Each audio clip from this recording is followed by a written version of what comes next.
Is there such a thing as too much powder, and if so, where can you find it? Spoiler alert, the answers are yes, and as we'll see, more than in just one place, because this time we'll be taking a closer look at various resorts surrounding Honshu's city of Nagano. So whether you want to explore multiple resorts or just stay at one or two specific ones, this video should give you the insights you need to make the best decision based on your preferences for skiing, accommodation and general vibe. Personally, I love Nagano. It's not just an ideal hub to visit nearby resorts, but also a great place to hang out and experience the culture and the food. The resorts we'll be talking about are roughly an hour's drive from the city, which means especially for powder hunters, you're in an excellent spot, as the snowfall can vary at each resort despite their general proximity. And if you don't like driving in snowy conditions, this video should still be useful, as it'll give you an overview of which places are worth staying at for multiple nights. So pour yourself a cup of Japanese plum wine. Yes, I brought back Tetra Paks from my last trip, and let's dive right in. Let's start with the obvious, Hakuba, in many ways the Honshu equivalent of Niseko. There are some important differences though. While Niseko consists of 4 connected resorts, Hakuba offers a staggering 10 resorts. However, only 2 pairs are actually connected. There's a free shuttle that goes to all of them, and many hotels might offer a private shuttle as well.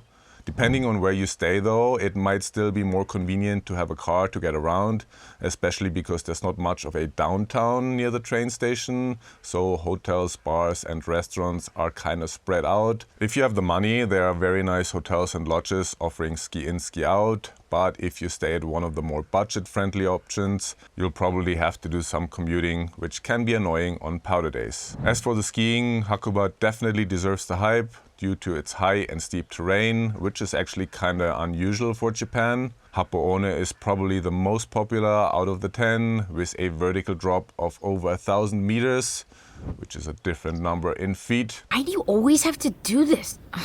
It also offers amazing backcountry, but of course its popularity comes at a price, as it can get rather crowded. And speaking of price, a day pass for the whole valley will cost you 9,700 yen. If you are an Epic Pass holder, you can actually get 5 consecutive days for free, which is quite a substantial saving, from which you can buy a lot of umeshu. On the rocks is the best, by the way. If you stick to just one resort, it's maybe like 1,500 yen less for the day. Just be careful when you go to one of the connected areas, like Cortina and Norikura, as the cheaper pass will only work for one of the respective areas. Cortina is actually great for tree skiing. I went in 24 and 25 and had a lot of fun each time. I'll definitely come back for more, despite the lift lines and the drive from Nagano taking around an hour 20, as Cortina is the farthest resort in the valley. I'll soon do a separate video about Cortina explaining how to access the best zones, so please subscribe if you don't want to miss it. There's actually a whole bunch of new Japan videos dropping this fall. While my past videos were a bit more general, future ones will be more resort specific. They'll go up in the members area first, so check that out if you don't want to wait. At the moment of filming this video, there are already 2 videos for you to discover. I've also set up a new website at SkiAcrossJapan.com, where all my videos are sorted either by topic or geographically. Additionally, you can find out more about private consulting for your next trip. And there will be a full Japan ski guide coming out this fall as well, which you can get at a discount if you are subscribed to the Slippery Slope newsletter. I'm also considering offering a small number of private tours for small groups this coming winter. If that's something you might be interested in, feel free to send me a message through the website and you'll be at the top of the list. Okay, but now let's check out one of the lesser known resorts, kind of the opposite of Hakuba, Seki Onsen. With a vertical drop of 310 meters, that's 8,000 feet, welcome, a 2-person chair and a single chair, you might be wondering why the fuck you should go there in the first place. But on a POW day, and kinda only on a POW day, this is such a cool little resort. Being over 100 years old, it's considered not just the oldest resort in all of Japan, but also one of the snowiest ones. It's still completely family run, including the ski lift and the little restaurants, and you can get a cheap day pass with a lift and lunch combo. You kinda need a car to get there, and you also wanna be very early on a POW day to snatch the limited parking and get in line. On less snowy days, you'll probably have the resort more or less to yourself. On a POW day, ski the stuff near the chairlift first, and once that's tracked, head to the ridge on the Lucas left. You can drop down the front, which takes you straight back to the bottom chairlift, or you can drop into the back, which is relatively tight tree skiing and ends in a gully with a little stream going through. Depending on conditions, it can be a bit sketchy and it's easy to get stuck, especially on a snowboard, so maybe don't be the first person in there. It's best to kind of work your way up from the front so you know what you're dealing with. The town itself is quite small, but it is possible to stay there if you don't mind the somewhat secluded vibe. Otherwise, there are plenty of other options to stay in the Myoko Kogen area, which also features 3 other resorts besides Seki Onsen. If you want to be close to the slopes and restaurants, your best option is probably Akakura. However, the ski hill there isn't particularly steep, so it's more for beginners really. Same goes for the nearby Ikenotaira resort. If you're looking for something a little bit more advanced, check out Suginohara with a vertical drop of 1,124 meters or 44,252 inches. So even more than Hapoone. However, it's not crazy steep either, so there's not a lot of expert skiing, and I also couldn't find much good tree skiing. However, the groomers are pretty fun, and there are also a bunch of cute restaurants on the hill. So if you are an intermediate to advanced rider, Suginohara will be perfect for you. Still, I do want to go back there though, to tour from the top of the hill to Mount Myoko, which some locals recommended. Also, the whole area of Myoko Kogen is really lovely and still very Japanese. Despite it being close to Nagano, I actually spent 2 nights at a small lodge there, which I really enjoyed. From Myoko, it is also only a 30-minute drive to Lotte Arai, one of my favorite resorts, which I visited multiple times in both 2024 and 2025. Lotte is one of those hotel resorts that was built in the 80s and that almost went forgotten after. But about 10 years ago, it got an overhaul and now it is back in business and is actually a really nice hotel to stay. As shuttle options to get there are extremely limited, you definitely want a car for this one. The tree and off-piste skiing in Lotte is really great and the trees are widely spaced and the off-piste is patrolled, meaning various sections will be opened once they have been cleared by ski patrol. When I went in 2024, it was so stormy and there was so much snow that many of the good areas stayed closed, but I still had a great time skiing under the top quad. Coming back in 2025, more areas opened, which resulted in one of the best ski days of my trip. The resort is easy to navigate as you'll always end up at some cat track or groomer again. The top zone was particularly fun. You do have to hike out a little bit, which might take 20 minutes or more, but in return you'll get a really long powder run. Quick list of pro tips. The restaurant on the hill isn't great and kinda overpriced, so you might wanna bring lunch from 7-Eleven on your drive over. There are lockers up there for you to store it. That being said, the bar at the bottom of the gondola serves a mean matcha latte, so check that out. And yeah, there's also beer. God, I love beer.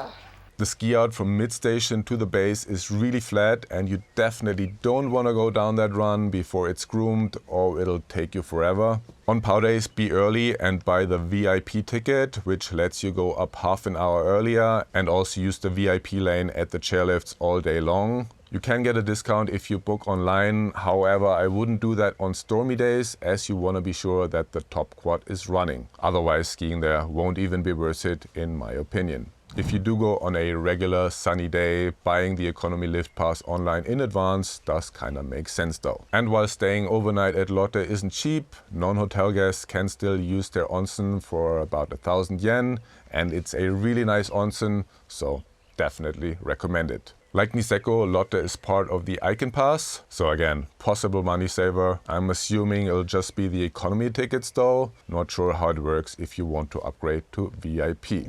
Next up we have Shiga Kogen, Japan's largest and also one of the highest resorts, reaching a top elevation of 2,307 meters or 2,523 yards. Oh fuck man, I can't fucking take it anymore. Several Olympic events were held here in 1998 and given its size, wise, it's not surprising that you have plenty of groomers to choose from, ranging from easy to steep. Therefore, this might be an ideal place for families or groups with varying abilities. I only skied there for a day and didn't really see much expert skiing though. There were definitely some tree zones that looked interesting, but one day wasn't enough time to properly explore. If you're there for multiple days, I think you'll definitely be able to find some off-piste and probably don't have to fight much for the powder either. Personally, I'm not sure if I'll necessarily go back. It just doesn't fit my type of skiing. There also is not much of a town, rather a bunch of hotels spread out, most of which seem kind of antiquated. Despite that, when I checked on booking.com earlier, I couldn't find many options, so not sure what's going on there. If you've ever been to Shiga Kogen or stayed there overnight, please tell me more about it in the comments. I'd love to hear about your experience. The good news is that you don't need a car to get there, and there are various bus and shuttle options from Nagano and elsewhere. So if you stayed up there for the week, you could even go visit Nagano on one of your down days, as well as the snow monkeys, which are actually super close. If you prefer doing your trip without a car, check out Nagano Snow Shuttle, as they offer transfers between resorts. For example, there's one from Shiga Kogen to Madarao Kogen, which is the next resort I want to show you. Madarao is connected with Tangram, and together they make up a decent, mid-sized resort with a vertical drop of 520 meters. What? Looking at the trail map, we can see that there are actually a number of official tree skiing areas, plus the unofficial ones, which of course you should never go into. And indeed, the tree skiing there is quite fun. When I went in January 2024, there wasn't much of a base yet, which meant lots of shrubs still, like really a lot. Lots of bush. Make 2 good turns.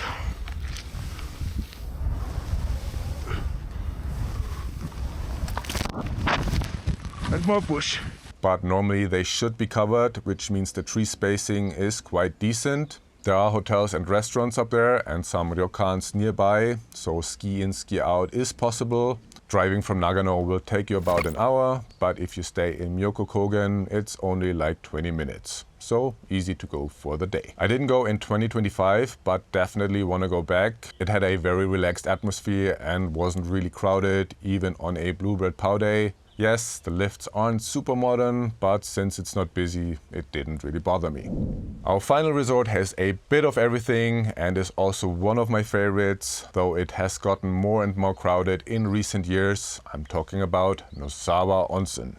An onsen town indeed, as you have thermal water running throughout the city and there are little bathhouses scattered all over town. I find the town very unique and therefore I think it's worth staying for at least a couple of nights. There are a lot of bars and restaurants to choose from, which makes it one of the few Japanese resorts that actually offer proper nightlife and even après-ski. I also like that it's not completely westernized, as there are still many Japanese run businesses, so kinda nice compromise between Myoko Kogen and Hakuba. But as I said, it's fairly busy, at least the town, not so much the resort, as it has a new 10-person high-speed gondola and a good amount of terrain, so you hardly ever have to wait in line. We have a vertical drop of 1085 meters, so around 5.4 furlongs. I'm sure my American viewers will know that 1 furlong is 220 yards or an eighth of a mile. Smart-ass motherfucker! What is also great is that you can just walk to the ski lift or take a very short bus ride. Getting to Nozawa by public transport is also easy.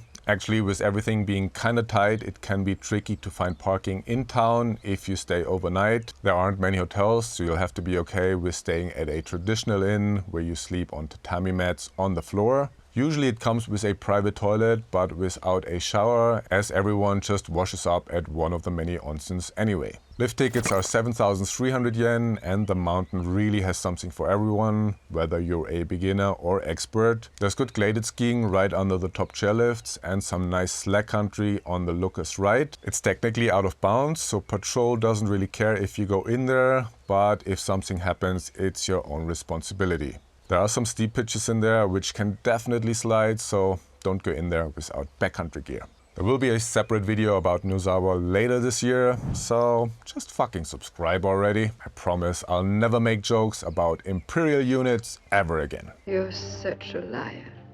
If you want a similar video about northern Honshu's or Hokkaido ski resorts, please let me know in the comments and also share your experiences below if you've already been to any of the resorts I mentioned or if you think there's one I left out. Thanks for watching. Until next time, kampai.